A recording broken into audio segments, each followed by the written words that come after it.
నన్ను తండ్రిని చేయడం కోసం చాలా సంతోషాలని వదులుకుంటున్న శోభిత అంటూ ఎమోషనల్ అవుతూ కనిపించేసిన నాగ చైతన్య. అసలు విషయానికి వస్తే నాగ చైతన్య, శోభిత వీరిద్దరూ ప్రేమించుకొని పెద్దల్ని ఒప్పించి మరి పెళ్లి చేసుకున్నారు. ఇది రెండో వివాహం అయినప్పటికీ కూడా ఏమాత్రం రెండో లోటు లేకుండానే మొదటి వివాహంలో ఎంతో ఘనంగా జరుపుకున్నారు పెళ్లి వేడుక. ఇక పెళ్ళైన తర్వాత శోభిత చేసే ప్రతి పనులు కూడా కాంట్రవర్సీస్గా నిలుస్తూ వచ్చేసాయి. తను వేసుకునే బొట్టు కట్టు నుండి ప్రతిదీ కూడా ఆడియన్స్ అయితే అబ్జర్వ్ చేస్తూ కనిపించేశారు. ఇక పెళ్ళయి ఏడాది తిరగకుండానే శోభిత ఎప్పుడు తల్లి కాబోతుంది అంటూ ప్రశ్నల వర్షం కురిపించేస్తూ వచ్చేశారు. కానీ ఇక్కడ శోభిత తీసుకున్న నిర్ణయానికి అక్కినేని కుటుంబమే షాక్ అవుతూ కనిపించేసింది.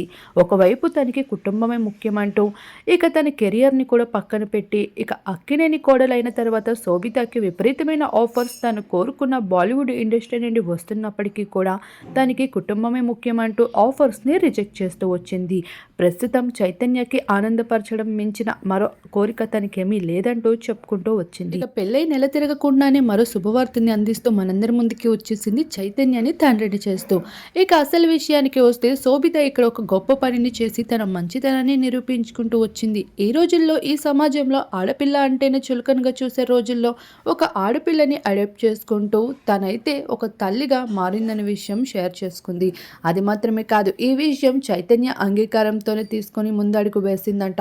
అయితే తనకి పిల్లలంటే చాలా ఇష్టం, ఎక్కువగా సమయం పిల్లలతోనే కేటాయిస్తూ ఉంటుంది తనకు వీలైనంత వరకు. ఇక అలానే పెళ్లి తర్వాత వాళ్ళ ప్రేమకి చిహ్నంగా అయితే ఒక పాపని అడాప్ట్ చేసుకోవడం జరిగింది. ఇదంతా చైతన్య నాగార్జున అంగీకారంతోనే ముందడుగు వేసినట్లు కూడా తెలియజేసుకుంటూ రావడం జరిగింది. అయితే మరోవైపు సమంత పిల్లలకి ఎంతో మందికి సహాయాన్ని అందిస్తూ తన వంతు తన మంచితనంలో పాల్గొంటున్నట్లే ఇక్కడ శోభిత సైతం ఈ విధంగా ఎన్నో మంచి కార్యక్రమాలు చేస్తూ రావడంతో ఏది ఏమైనా ఇటువంటి మంచి నిర్ణయం తీసుకున్నందుకు ఆల్ ది బెస్ట్ అంటూ బెస్ట్ కామెంట్స్ని అభిమానులైతే అందించడం జరుగుతుంది.